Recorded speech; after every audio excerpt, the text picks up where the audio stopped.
Hey friends, I'm Ashley and welcome to Ashley's Cozy Corner. August and September were both amazing months for us cozy gamers. We had some highly anticipated games release both months, and honestly, I just have not had time to play them all. Because of that, I'll only be ranking 5 games in this video, ranking them from D tier to S tier, S being the best tier. Since my last video, after thinking about it, I will only put games in S tier if they're like my absolute favorite game of all time. So if a game isn't in S tier, that does not mean that it is not an amazing game. I also wanted to mention that none of these games will be demos of the games. I will be ranking off the full version. While I'm ranking, I would love to know what games you played these past 2 months and what you would rank them and why. With that, let's get started. Flutter Away was the first game that was released in August that I wanted to try out, and I beat it in about 3-ish hours on stream. Sadly, there's just not much that I really have to say about Flutter Away other than it's probably not a game that I'll pick up again. You play as a researcher looking for butterflies on a 5-day camping trip, and the game only lasts for those 5 days, which is why it took less than 3 hours to complete. I'm definitely not one to dislike games that are short, as games like A Little to the Left and A Short Hike are both 5 to 6 hour games as well, and I absolutely adored A Little to the Left. However, the gameplay for those 3 hours felt like nothing changed because the map was incredibly small and the new goals it gives you every day just felt so generic. Heads up, spoiler coming for those of you who haven't played, the capybara that is the poster girl for the game having capybara babies just wasn't the surprise I had in mind for how much it's advertised with the game, if that makes sense. I had my eye on this game for a pretty long time, and after finishing it, I kind of just felt a little disappointed. I would give Flutter Away a D ranking. It just really wasn't for me, and I would never pick it up again. Palia is next, and I'm really scared that I'm gonna offend some people with what I'm getting ready to say, but please do not hate me for this ranking. I actually played Palia for around 5 to 6 hours or so, and I never went back. This was when the release was very new, so maybe more stuff has been added, so keep that in mind. I personally just didn't feel like the game had any charm, and I didn't feel like it was worth my time. I guess it also sort of felt generic to me and didn't feel like a proper MMO. I think generic is my new word. I have played Final Fantasy XIV for over 500 hours, which is known to be one of the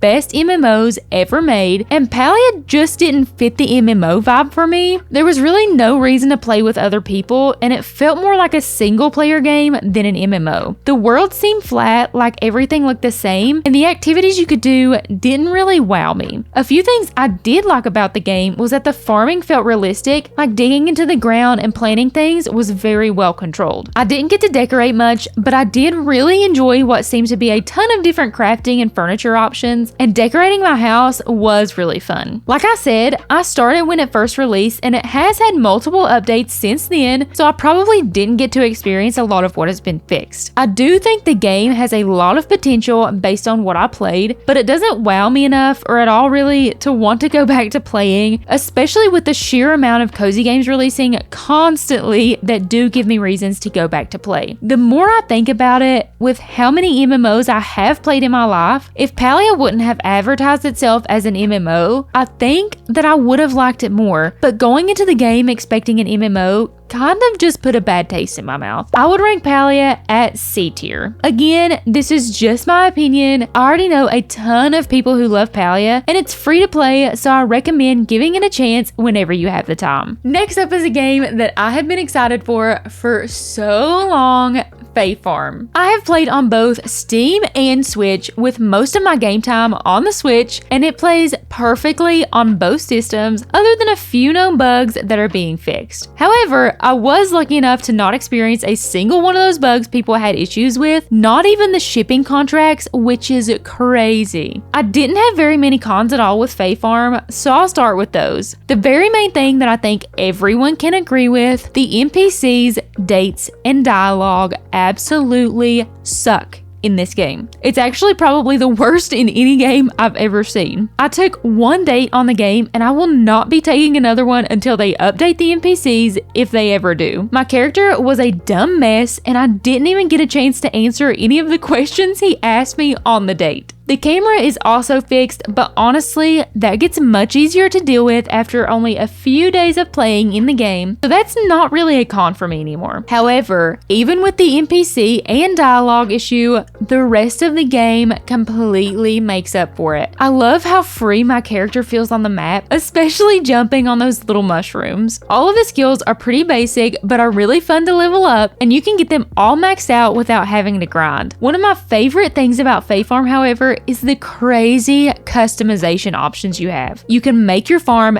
absolutely beautiful and change the color of every single item, even down to specific parts of each item. You can breed flowers for different colors, breed your animals to be different colors. I'm not kidding when I say this game is so full of customization. I could go on about this game for days, but I'm gonna stop so I don't ramble on and on. I would rank Fae Farm at S tier. I cannot believe I'm saying this, but Fae Farm is literally right under Stardew Valley for my favorite game of all time. I have a full-length Fae Farm review that I've already posted, so I'll put that down in the description below. Definitely check that out if you're interested in Fae Farm at all. The Shape of Things is next, and honestly, I only have good things to say about it. It's a puzzle game, and I'm just saying, if you like cozy games and haven't tried a cozy puzzler yet, please try it. Specifically this one, or a little to the left. The Shape of Things is more of a Rubik's Cube style, as you'll take items that have been sliced and rotate, pan, scale, and slide them around to fit together. There's no time limits or scores, and it has perfect background music to make it extremely cozy. This is a game that I've really enjoyed putting on at nighttime just to unwind and get sleepy for the night, as it's the perfect level of puzzling to unwind. I also have this weird obsession with gacha machines, and using the gacha machine is how you unlock new worlds in this game, so it's always exciting seeing what will pop out of it. I would give The Shape of Things an A rank. It's so good and so affordable, priced at only $6.99 on the Nintendo Switch. Harvest Moon: The Winds of Anthos actually released pretty late in September, but I had a chance to play it 11 days early, so I had a chance to nail down my ranking for it. Getting to try this game was an absolute dream come true, but that does not affect my ranking. I want to start off and say that there are a lot of good things, but also some things that need improved upon. The tutorial of the game feels pretty long, as it takes a while to open up a lot of the game's mechanics because of a few fetch quests for certain items. During the tutorial, I was introduced to the open world, which did feel pretty barren, and if I'm being honest, I would 100% prefer Natsume to focus on a smaller world and more NPC personality than the bigger open world. The marriageable candidates in this game are very unique and a strong plus for the series. It did take me getting past the tutorial to really start liking the game, but after around the first 4 hours,